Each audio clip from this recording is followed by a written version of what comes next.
North India में construct होने वाला ये है सिल्क-यारा टनल, जहां 100 से ज्यादा वर्कर्स अपनी शिफ्ट खत्म होने के बाद टनल से बाहर जा रहे थे। 41 वर्कर्स अभी तक टनल में मौजूद थे कि अचानक उनको एक जोरदार आवाज सुनाई दी। इसके साथ ही मिट्टी के बादलों ने पूरे टनल में अंधेरा सा फैला दिया। पहाड़ की टॉप से करीब 1 किलोमीटर नीचे और टनल की एंट्रेंस से 700 फीट अंदर 41 जिंदा वर्कर्स एक ऐसे टनल में फंस चुके हैं जिसका रास्ता लैंडस्लाइड ने बंद कर दिया है।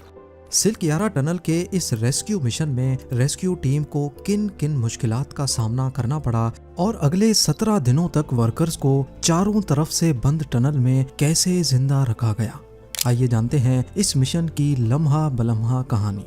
ज़ेम टीवी की वीडियोस में एक बार फिर से खुशामदीद। नाजरीन, ये टनल एग्जैक्टली भारत की उत्तराखंड स्टेट में सिल्क-यारा और डांडला गांव को आपस में जोड़ने के लिए बनाया जा रहा था। देखा जाए तो सिल्क-यारा की साइड के जितने भी गांव हैं उनको अगर इस ऊंचे पहाड़ की परली साइड पे डांडला गांव, बरकोट या यमुना रिवर की साइड पे जाना हो तो उसके बीच में एक बहुत बड़ा पहाड़ रास्ता रोक कर खड़ा है। यहाँ रोड तो बना हुआ है जो कि 36 किलोमीटर लंबा है, लेकिन इसको 2 घंटे में कवर किया जाता है, जिसमें ट्रैफिक पहले सिल्क-यारा से राडी टॉप पे जाती है और फिर वहां से पहाड़ की दूसरी साइड पे उतरने का सफर शुरू होता है। पर मसला ये है कि ये रास्ता अक्सर लैंडस्लाइड्स और सर्दियों में बर्फबारी की वजह से बंद रहता है, जिसका मतलब है कि दोनों वैलीज अब एक दूसरे से कट जाती हैं। इसी मसले को सॉल्व करने के लिए भारत ने यहाँ एक फास्ट रूट बनाने का प्लान बनाया, जिसमें इस पहाड़ के अंदर से जहाँ राडी टॉप है उसके नीचे एक टनल खोदना शुरू किया गया। ये टनल सिल्क-यारा और बरकोट को आपस में जोड़ सकेगा और यही वजह है कि इसका नाम सिल्क-यारा टनल रखा गया। इससे 36 किलोमीटर का ये खतरनाक रास्ता सिर्फ 4.5 किलोमीटर तक रह जाएगा, यानी जहां इस सफर में 2 घंटे लगते थे वहीं अब सिर्फ 10 मिनटों में ये पार हो सकेगा, और वो भी साल के 12 महीने। करीब 2019 में ही इस प्रोजेक्ट पर काम शुरू कर दिया गया था, पर क्योंकि यहाँ की हार्श रोड कंडीशंस की वजह से टनल बोरिंग मशीन का यहाँ जाना पॉसिबल नहीं है, तो इसी वजह से इस टनल की खुदाई के लिए ड्रिल एंड ब्लास्ट मेथड को इस्तेमाल करने का फैसला किया गया। इस तरीके में पहाड़ में ड्रिल किया जाता है और फिर डायनामाइट रखकर इसको फाड़ा जाता है। धमाके की वजह से पहाड़ का वो हिस्सा कमजोर हो जाता है और फिर उसमें खुदाई करना आसान हो जाता है। पर जहां इस तरीके के फायदे हैं वहीं नुकसान भी हैं।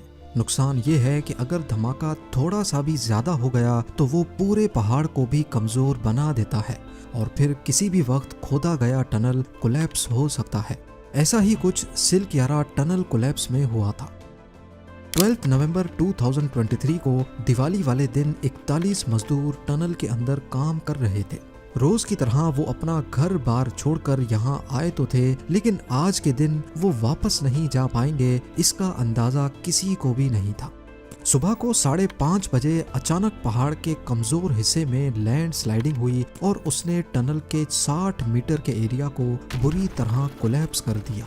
ये कोलैप्स सिल्क-यारा की साइड से 210 मीटर्स के बाद हुआ था, यानी जो वर्कर्स 210 मीटर्स के अंदर थे उनके बाहर आने का रास्ता अब पूरी तरह से ब्लॉक हो चुका था।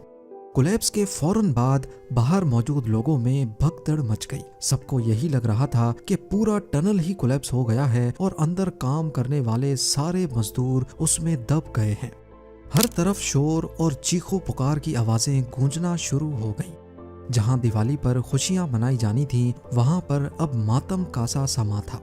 इसी के साथ ही एडमिनिस्ट्रेशन फौरन हरकत में आई और इमरजेंसी डिक्लेयर कर दी गई। सबसे पहला स्टेप ये जानने का था कि आया अंदर दबे हुए लोग जिंदा भी हैं या नहीं। उसके लिए ये जानना जरूरी था कि लैंडस्लाइडिंग ने पूरे टनल को कोलैप्स किया है या सिर्फ थोड़े हिस्से को। बिना टाइम जाया किए एडमिनिस्ट्रेशन की जानिब से मशीनरी मंगाई गई और लैंडस्लाइडिंग में ही ड्रिलिंग शुरू की गई। अभी ड्रिलिंग पाइप 60 मीटर ही अंदर गया था कि अचानक ड्रिल मशीन पर जोर लगना खत्म हो गया। ये एक खुशखबरी थी, क्योंकि ड्रिल मशीन पर जोर ना लगने का मतलब है कि लैंडस्लाइड ने सिर्फ 60 मीटर के हिस्से को ही कोलैप्स किया है और आगे का रास्ता बिल्कुल खाली है। जहां रेस्क्यू टीम को एक खुशखबरी मिली थी, वहीं अभी तक उन्हें ये सवाल सताए जा रहा था कि अंदर बचे हुए टनल की और अंदर फंसे वर्कर्स की कंडीशन क्या है। ऐसा भी हो सकता है कि टनल में 2-3 जगहों से कोलैप्स हुआ हो और रेस्क्यू वर्कर्स ने सिर्फ शुरू के 60 मीटर के कोलैप्स का पता लगाया हो। अगले दिन यानी 13 नवंबर को एक मोटे पाइप को ड्रिल करने का फैसला किया गया ताकि टनल के अंदर फ्रेश ऑक्सीजन पहुंचाया जा सके। था तो ये पाइप सिर्फ 6 इंच मोटा, लेकिन इस पाइप को भी ड्रिल करना खतरे से खाली नहीं था, क्योंकि ऐसा भी हो सकता है कि ड्रिल की वाइब्रेशन की वजह से दूसरी लैंडस्लाइड हो जाए।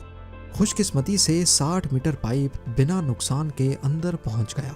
दूसरे ही लम्हे अंदर फंसे हुए वर्कर्स ने आवाज लगाकर अपनी खैरियत की इतला बाहर पहुंचाई।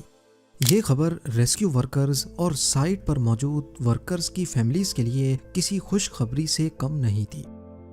41 के 41 वर्कर्स अंदर सही सलामत मौजूद थे। इस वक्त इनको अंदर फंसे 24 घंटे से भी ज्यादा गुजर चुके थे। सबसे पहले इनको खाने पीने की चीजें पाइप के जरिए भेजी गईं। पर यह खुशी का लम्हा जल्द ही उदासी में बदल गया जब सबको ये मालूम पड़ा कि इनको बाहर निकालने के लिए मलबे को हटाना या इसमें बड़ा सुराख करना इतना जल्दी पॉसिबल नहीं है, क्योंकि रेस्क्यू वर्कर्स की अभी तक की ड्रिलिंग की वजह से ही जो कोलैप्स 60 मीटर्स तक फैला हुआ था वो अब आहिस्ता आहिस्ता बढ़ता जा रहा था। नरम मलबा थोड़ी सी भी हरकत से अपनी जगह बनाकर फैलता जा रहा था और फिर पहाड़ के अंदर से दूसरे पत्थर दोबारा से गिरना शुरू हो जाते। 14 नवंबर 2023 कोलैप्स को 2 दिन गुजर चुके थे। रेस्क्यू टीम ने 800 यानी करीब 250 फुट चौड़े पाइप को अंदर ड्रिल करने का फैसला किया। ये इतना बड़ा पाइप था जिसमें से वर्कर्स चल कर तो नहीं, लेकिन क्रॉल करके बाहर निकल सकते हैं। लेकिन ड्रिलिंग के दौरान वही हुआ जिसका डर था। 2.5 फीट के पाइप की ड्रिलिंग के दौरान दोबारा से लैंडस्लाइडिंग शुरू हो गई, जिसने 2 वर्कर्स को जख्मी भी कर दिया। अब ड्रिलिंग जारी रखना खतरे से खाली नहीं था, क्योंकि ये अंदर फंसे 41 वर्कर्स की जिंदगी से खेलने जैसा ही था। इसी के चलते अब ड्रिलिंग के काम को रोक दिया गया। तब तक ऑक्सीजन पाइप के जरिए अंदर मेडिसिन और खाने पीने का सामान भेजा गया। 15 और 16 नवंबर के दिन भी बगैर किसी कामयाबी के साथ गुजरे, क्योंकि लैंडस्लाइडिंग से बचने के लिए जिस नई जगह से ड्रिलिंग शुरू की गई थी उसके दौरान ड्रिल मशीन ही खराब हो गई। 16 नवंबर को यानी चौथे दिन एक बड़ी ड्रिल मशीन को साइट पर ही असेंबल करने का फैसला किया गया। इसको पहाड़ी रास्तों की वजह से साइट तक पहुंचने में देरी हो रही थी, इसी वजह से इसको टुकड़ों टुकड़ों में सिलकियारा तक पहुंचाकर वहीं असेंबल किया गया। 17 नवंबर तक मलबे में 6 मीटर लंबे 4 पाइप ड्रिल कर दिए गए थे, यानी अभी तक 24 मीटर पाइप ही अंदर गया था कि 5वां पाइप डालते ही मलबे से एक जोरदार आवाज सुनाई दी और उसके बाद खामोशी सी छा गई। पहले ही कोलैप्स का खतरा साए की तरह मंडला रहा था, तो सबने समझा शायद दोबारा से कोई कोलैप्स हुआ है। इस मोमेंट पे हर कदम बहुत एहतियात से रखना पड़ रहा था। एक छोटी सी भी गलती अंदर मौजूद 41 वर्कर्स की जान भी ले सकती थी, लिहाजा एक बार फिर से ऑपरेशन को रोकना पड़ गया।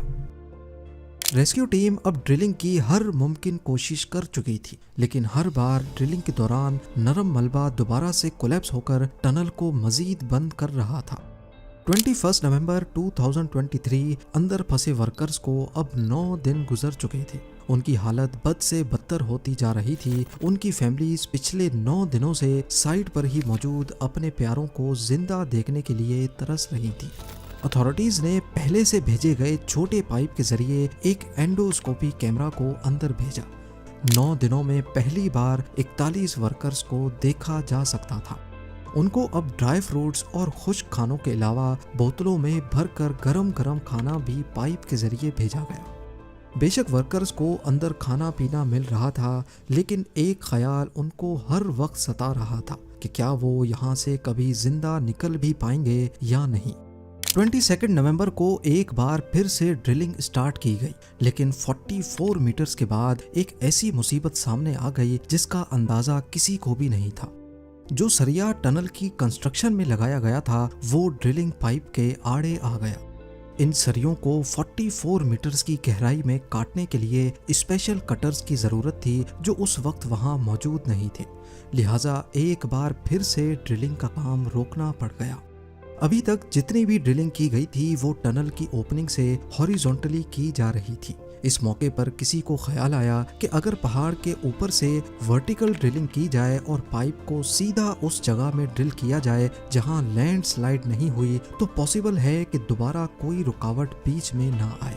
पर जहां हॉरिजॉन्टल ड्रिलिंग में मलबे के बीच सिर्फ 60 मीटर्स की खुदाई करनी थी, वहीं पहाड़ की टॉप से यानी राडी टॉप या उसके आसपास की साइड से ये खुदाई कई 100 मीटर्स गहरी होगी, तब जाकर टनल तक पहुंचा जा सकेगा। अभी ये फैसला हुआ ही था कि 27 नवंबर को इंटरनेशनल एक्सपर्ट्स की एक टीम पहुंच गई जिनके पास इस किस्म के रेस्क्यू का अच्छा खासा एक्सपीरियंस था। उन्होंने आते साथ ही वर्टिकल ड्रिलिंग से मना कर दिया क्योंकि वर्टिकल ड्रिलिंग में 1 महीना भी लग सकता है, जबकि पहले ही वर्कर्स को अंदर फंसे 15 दिन गुजर चुके थे। अब मसला ये था कि अगर सरियों को काटने के लिए ड्रिल कटर का इस्तेमाल किया जाता है तो मलबे में वाइब्रेशन की वजह से लैंडस्लाइड का खतरा पैदा हो जाता है। इस मसले का कोई दूसरा सॉल्यूशन निकालना बहुत ज़रूरी था। लिहाजा इंटरनेशनल एक्सपर्ट्स ने सॉल्यूशन पेश किया कि सरियों को ड्रिल की मदद से नहीं बल्कि गैस वेल्डिंग की मदद से काटा जाए। अब पुराने तरीके से ही यानी हॉरिजॉन्टल ड्रिलिंग का प्लान ही दोबारा से शुरू किया गया, लेकिन अब की बार रास्ते में आने वाले सरियों को कटर की नहीं बल्कि गैस वेल्डिंग की मदद से गलाकर काटा जाने लगा। 44 मीटर्स का पाइप पहले ही ड्रिल किया जा चुका था, बाकी का पाइप अंदर ड्रिल करने में मुश्किल से 2 और दिन लगे। फाइनली 29 नवंबर को 17th डे पर अंदर फंसे वर्कर्स को मलबे में से ड्रिल की आवाज सुनाई दी। थोड़ी ही देर बाद 2.5 फुट चौड़ा पाइप मलबे से बाहर आया तो सबके चेहरे पर खुशी देखने वाली थी। अब एक एक करके 2.5 फुट पाइप से वर्कर्स को बाहर निकाला जाने लगा। ये लम्हा ना सिर्फ वर्कर्स की फैमिलीज बल्कि पूरी दुनिया के लिए एक यादगार लम्हा था। प्राइम मिनिस्टर नरेंद्र मोदी ने तमाम वर्कर्स से फ़ोन पे राब्ता किया और उनके हौसले की दाद दी। बेशक ही इन 41 वर्कर्स के पास टनल के अंदर करीब 2 किलोमीटर लंबी जगह थी, इलेक्ट्रिसिटी कनेक्शन और खाना पीना मौजूद था, लेकिन 17 दिनों तक घर से दूर एक एक घड़ी को गिनते हुए कि किसी भी लम्हे दोबारा से लैंडस्लाइड ना हो जाए, ये वाकई एक बहुत हिम्मत वाला काम है। उम्मीद है ज़ेम टीवी की ये वीडियो भी आप लोग भरपूर लाइक और शेयर करेंगे। आप लोगों के प्यार भरे कमेंट्स का बेहद शुक्रिया। मिलते हैं अगली शानदार वीडियो में।